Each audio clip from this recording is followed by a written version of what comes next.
Сонор милах цаг толиулж байна. Дараах зохиолыг танд албан ёсны эрхтэйгээр хүргэж байна. Та subscribe дарж нэгдээд цаг алдалгүй зохиолон сонсороо. Оюуны өмчиг дээдж буй танд баярлалаа. Зохиолч Дарьсүрэн онцгой эрх 67 дугаар хэсэг.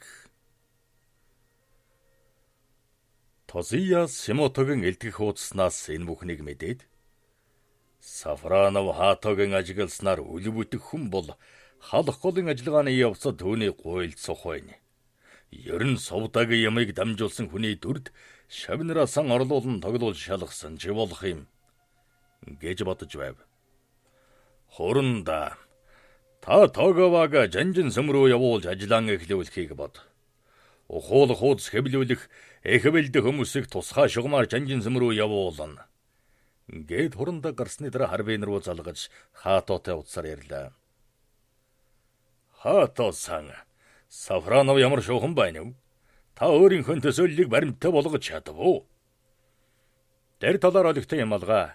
Харин Разаевский Сафроновтой холбогдсон асуудлыг сонсоод эвгүйцсэн төдийгүй Атман Семенов танилцуулж гомдол гаргасан учраас Атман жанжин штаб цэргийн яамд тунирхсан байна. Харин Мечановыг өөрийнхөө шунах сэтгэлийнхэн ашигыг бодож нууц баримт худалдаж авсан гэдэгт баримт гаргаж болох боловч одоо тэр асуудлыг сөхөөд хэрэггүй юм шиг байна. За энэ ч яахав. Түүнээс илүү ноцтой юм учраад байна. Өчигдөр Харбин Синзэний галтрагны явалтаа тохируулж нэг жижиг өртөөнөөс үлэм эдгдэх долгион баригдсан юм. Мөн үүний өмнө Харбинаас барьж авсан нэг долгионтой харьцуулсан мэрэгжилтэнгүүд энэ хоёр мэдээг нэг хүн дамжуулсан гэж үзэж байна. Гэсэн ч түүний агуулгыг нь тайлж чадаагүй. Хаатоосан. Төрөө чи нэвтрүүлгийн газрыг тогтоосон уу? Тогтоосон. Гэхдээ яг хаанаас гэдэг нь илрээгүй л дээ.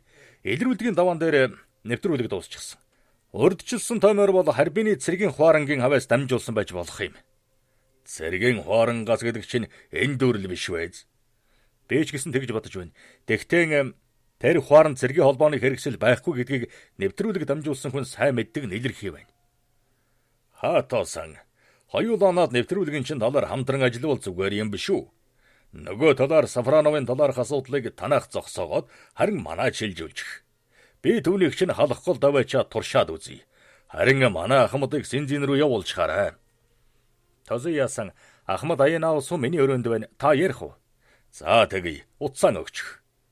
Гэхэд хаата утсаа Аянаусууд шилжүүлээд Тозията яр. Гэхэн чагнуурт тод сонсогдов. Тай хоригдлуудаас хичнээн хүн бэлдсэн байна. Монгол хэл бичиг овоо мэддэг 20 хүн бэлдсэн байгаа.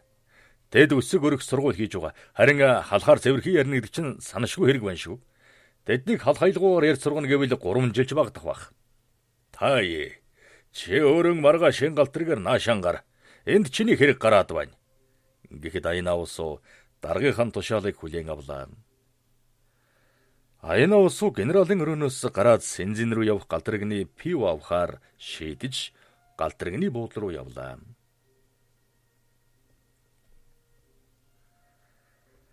Тозия яагаад Сафроновын талаар хаатаагаас сургалав? Түүнийг хэл дээр ажилуулах нэрийдлэр дахин шалгах нь уу? Тозия хуулах хуудас бэлтгэхийн тулд тусгай хүмүүс бэлдүүлсэн. Тэгвэл Сафроновыг хянагчаар ажилуулах уу? Аянаусу сэтгэлийнхэн хийсвэрлэлийг бодит байдалтай тулган эргэцүүлж үзвэл Сафронов эвгүй хавханд орох нь илэрхий байлаа.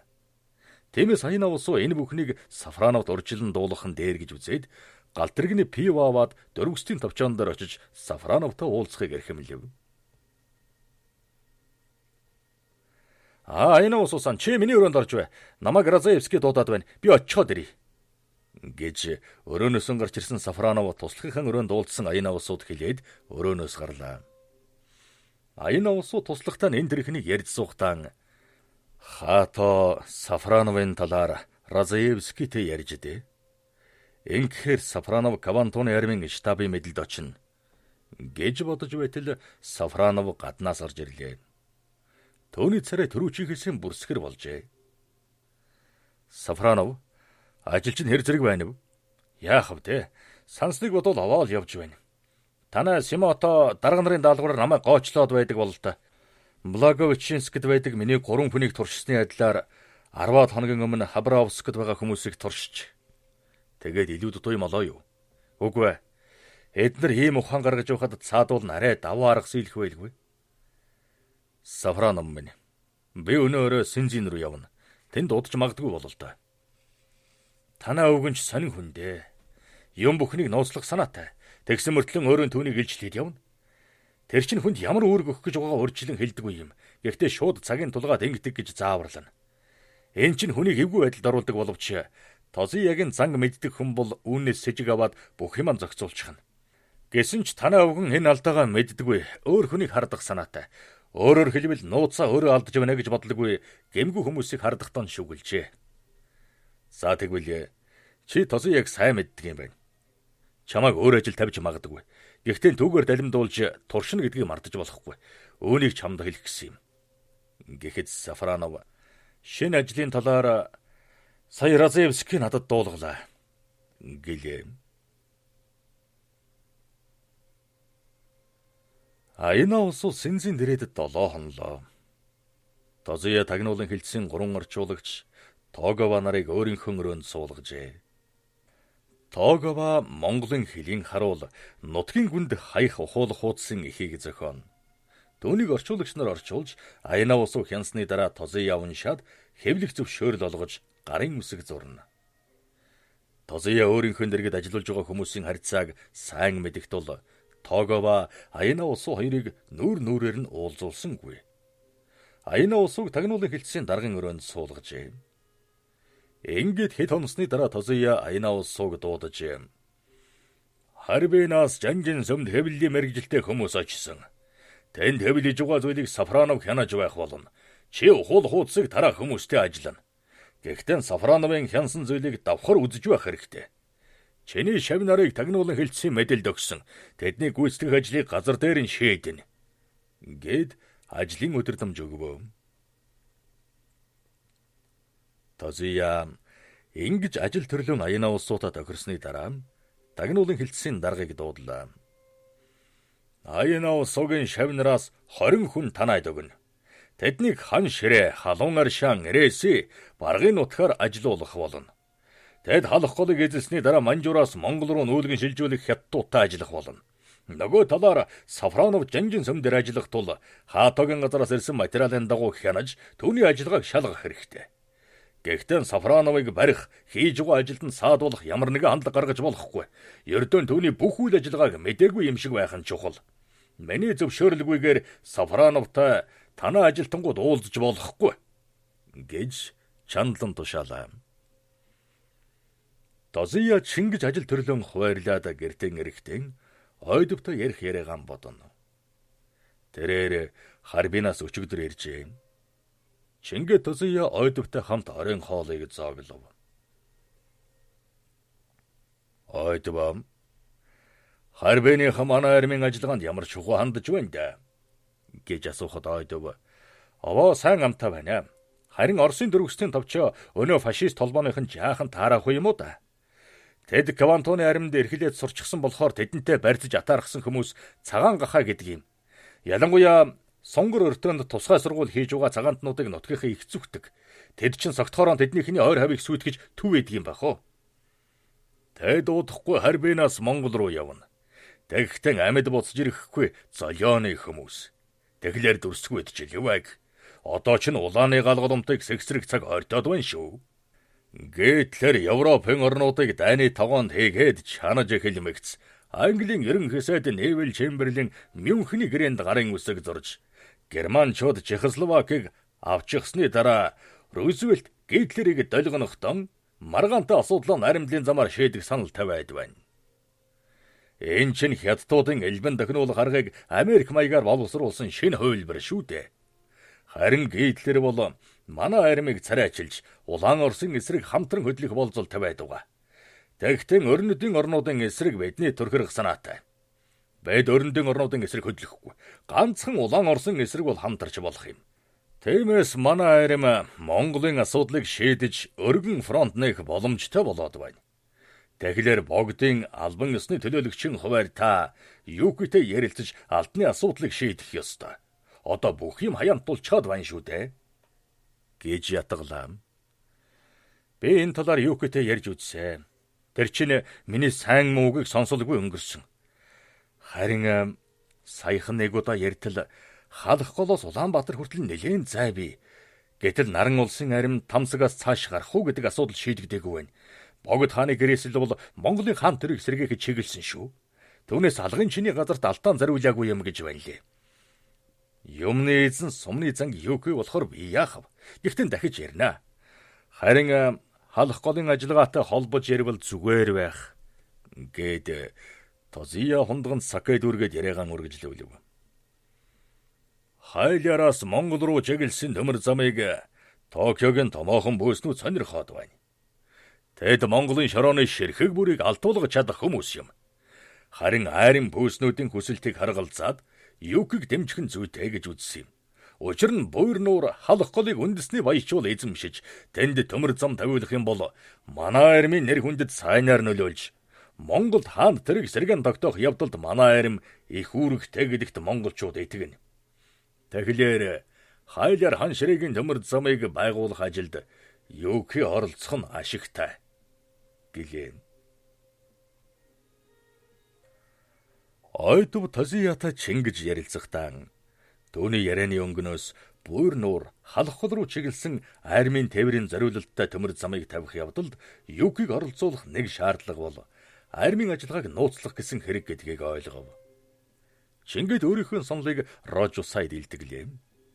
Рожусай энэ бүхнийг армийн ажиллагаа бодит байдал мэдээ баримтын зөрөөтэй талыг тулган дүгнээд Рожу Ганука ажиллагааны 2 дахь ажиллагааг зогсоохоор шийдэж санлан төвд илгээв. Чингэтэл хорой тоноод төвийн бөөхөө альж харбин дэрж ойдовтой уулзав.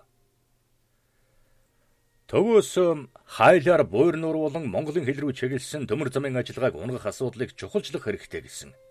Рожу Ганука ажиллагааны 2 дахь ажиллагаа буюу богдын алтыг буцаах асуудлыг зогсоохгүй бөгөөд халах голын ажиллагааны явцад үүргэн гүйцэтгэхийг төв Рожусайн бүлэгт даалгасан гэлээ. Төвийн бөөхөө альж ойдовтой ингэж ажил төрлийн талаар ярилцахдаа Шанхайд байгаа алтыг авчрах талаар төвийн өдөрдөмжийг тайлбарлаад буцах хаяг 1, буцах хаяг 2 гэж товчилсон өдөрдөмжийг хэрэглэх боломжийн талаар зөвлөв. Ойдов идүгээ 41 настай. Уг гарлаараа Сэцэн хан аймгийн Жанувангийн хошууны хүн. 7 настай дан Брэвэн Номон хааны хэд дээр шавлан суужээ. Тэгээд 16 насндан богдын ордонд ирж цагаан дарих буюу богдын хатны дэргэд толгой хоргоджээ.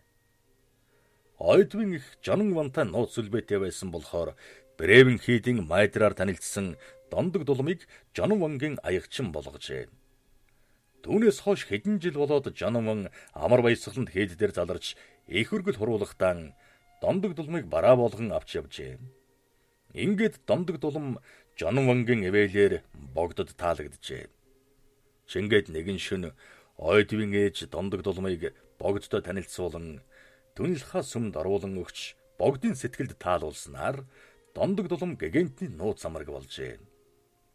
Богдыг Монголын хаан эзний ширээн заларсны дараа Дондог дулмыг дарих хэмээн алдаршуулж хатан хаан болгожээ.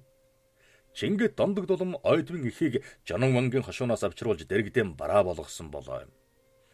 Гэтэл ойдвын их өвчин эмгэг ахагчснаас өөд болоход Дондог дулам ойдвыг богдын ордонд авчруулжээ. Харин хаантан Бадрахыг гадаадаас ирсний дараа Бадрах ойдв хоёрыг Хужир булангийн Орос дарга нарт шав болгоод төмөр утасны нууц ажилд сургасан ажээ. Хаантан гамингийн жил Бадрах ойдв хоёрыг гамингийн гарт өртгөөс болгоомжлон замын үйдэн утасны хороонд ажиллуулахаар нууц хайлан явуулсан юм. Тэгэд баруун өнгөрнийг хүрээнд ирсний дараа тэр хоёрыг татаж авчээ. Харин богдын дэрэгдийн хүмүүс ойдвыг гадуурхан түүнийг цагаан даригтэй уулзуулсангүй. Ойдв энэ бүхэнд бухимдж нэгэн удаа Дайзигийн хуучин гуанзанд очихтон хэдэн залуустай нийлж аригтж угаад зэйн гүнтэй санамсаргүй дайралдаж ор хоронгүй болсноо хэлжээ. Зэйн гүн ойдвыг нэгэн танил айлдаан суулгаад хожим богдод бараалгахтан учрыг хэлжээ. Чингээд богдод цагийн байдлыг ажиж түүнийг Бадрахтай уулзуулан хамт ажиллуулах болсон аж. Богдыг насварсны дараа ялгуусан лам дондог дулам тал засаж ихээхэн хөрөнгө тасалж өгөх гэж зүтгээд бүтээгүй аж. Хатан хаантан ховд оногдох хөрөнгөн аваад хүрээнээс гарахад ялгуусан лам хадны араас очиж толгой холбожээ. Үүнийг мэдсэн Бадар Хойдов хоёр лам хаан улаан голыг самархаар нууц тохиролцоод туулын гүний хүрээ рүү явах гэж байтал нэгэн өдөр Хатанбаатар вантан Бадархыг дуудуулжээ. Бадарх Хатанбаатартай уулзаад хоногийн дараа Ойдовтой уулзлаа. Тэгэд буруу замаар бодоо тээж явсныхан эргэцүүлэн хоёулан амьдрал ахуйн талаар нэлээн ярилцав. Ойдов, би цэргийн яамд ажиллахаар Хатанбаатарт ам тангараг өгсөн. Хатанбаатар вантан чамайг асууж сураглаад ирж уулзаж хэлвэсэн. Чи ер нь очиулсан дээр. Чи бид хоёрыг улаан армийн харилцан нэвтрэлцэх хороо гихчид ажилуулах бодолтой. Хоёулан очие.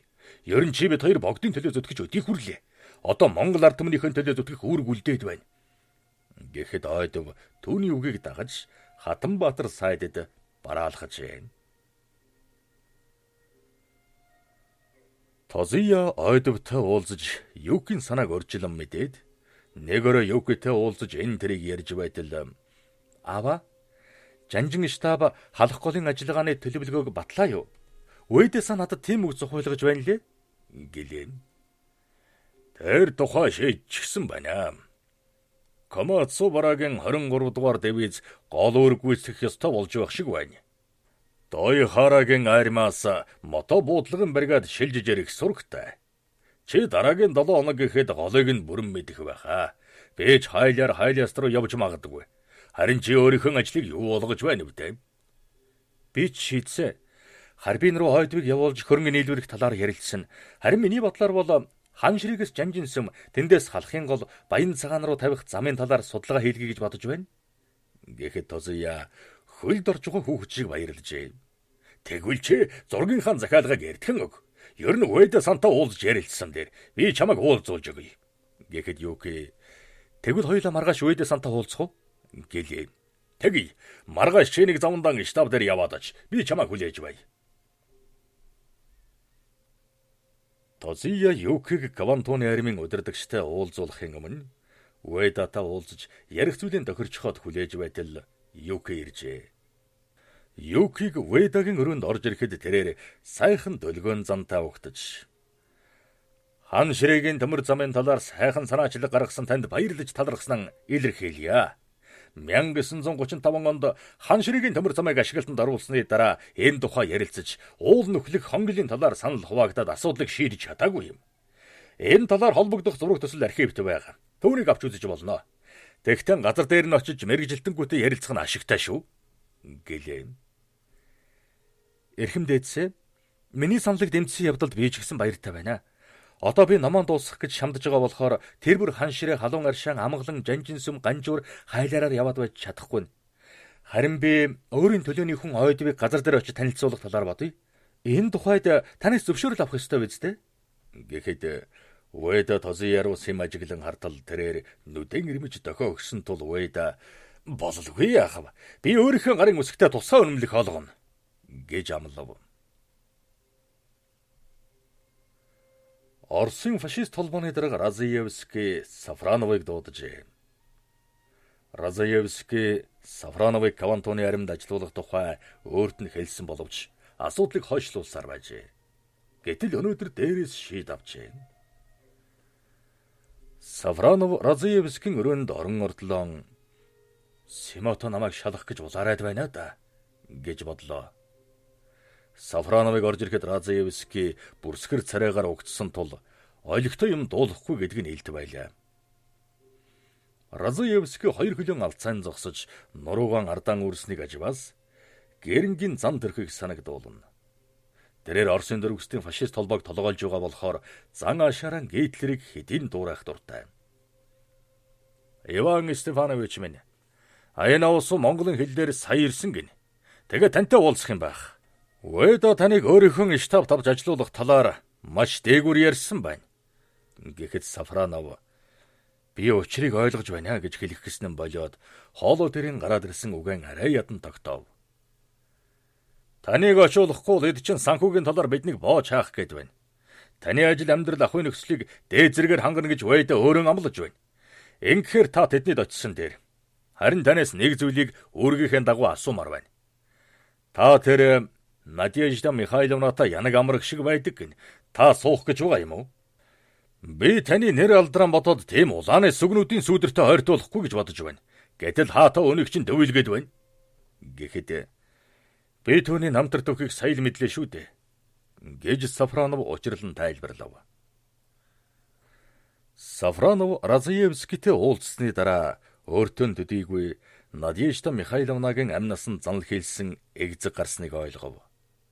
Чингэд хэрхэх тухайгаан хэдэнтэй бодоод зочид буудлын руу очиж Аяна усуутай уулзахаар шийдлээ. Сафронов буудал дэрж Аяна усуутай уулзаж бүх болсон зүйлийг хэллээ. Бүгдийг янз янзаар бодож үзлээ. Би чи яах өөрийнхөө амийг хохойлох боломжтой. Намайг Синзин рүү явсны дараа Надежда Симотогийн туршуулын гарт өртөх нь гарцаагүй. Энэ бүхнийг Тозуя хийж байгаа юм. Намайг Юкигээс холдуулж бид хоёрыг эвдрэлцүүлэхийн тулд миний нэр хүндийг муутгах, Юкид муугар ойлгуулахын тулд ингэж байна. Гэхдээ над нэг боломж бий. Түүнийг зохион байгуулж чадвал Надежда Михайловнагийн амийг аварч болно. Гэд өөрийнхөө бодсныг нэг нэгэнгүй тайлбарлаж ярьлаа.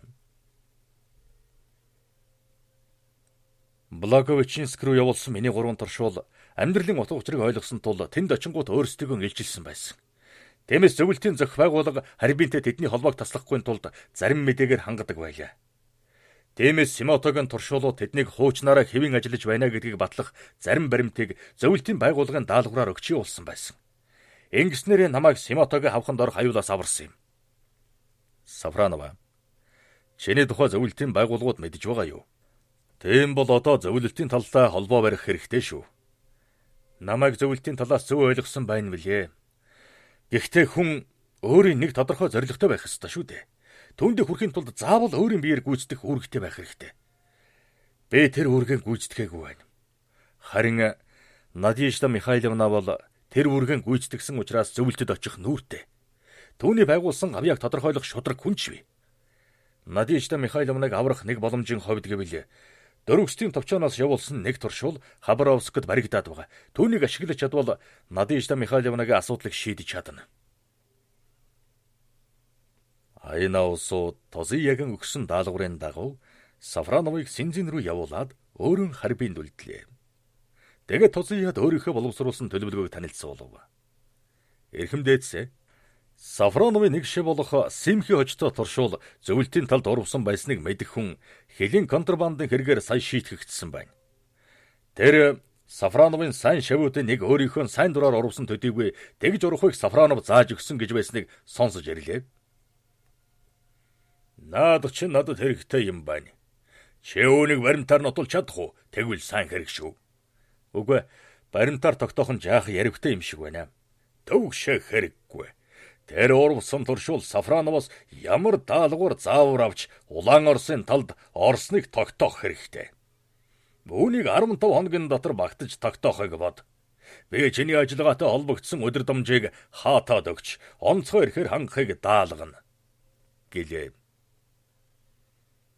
Аяна усуу шүнжин өөрийнхөө гаргасан төлөвлөгөөг бодож тунгаагаад маргааш нь Тозуятай ярилцсав. Тозуя Аяна усуугийн боловсруулсан ажиллагааг дэмжиж би наад ажиллагааг чинь зөвшөөрнө. Харин тэр хоригдлын өчгийг сайн тунгаах хэрэгтэй. Ялангуяа Орос руу явуулах хоёр хүнийхэн талаар Оросын товчоо болон Хаатагийнхэнд мэдэгдэж болохгүй. Тэгвэл тэд чинь чиний ажил цаад болж мэднэ. Чиний ярьсан наад 3 хувилбар арганаас тэр хоригдлон эмэгтэй хүнтэй хамт явуулна гэдэг чинь зүйтэй ажил хэрэгч хувилбар байна. Би ч гэсэн үүнийг дээр гэж бодож байна. Ер нь эмэгтэй хүн архиар дайлж сэтгнэд байвал олон сар эмэгтэй хүний бараа хараагүй хоригдол хүүхний өврөөс зугатаж чадахгүй нь мэдээж. Нөгөө талаар тэр хоригдол мөнгө арх хоёр толгоогоо өгч мэдэх орс байгаа юм. Аяна усуу.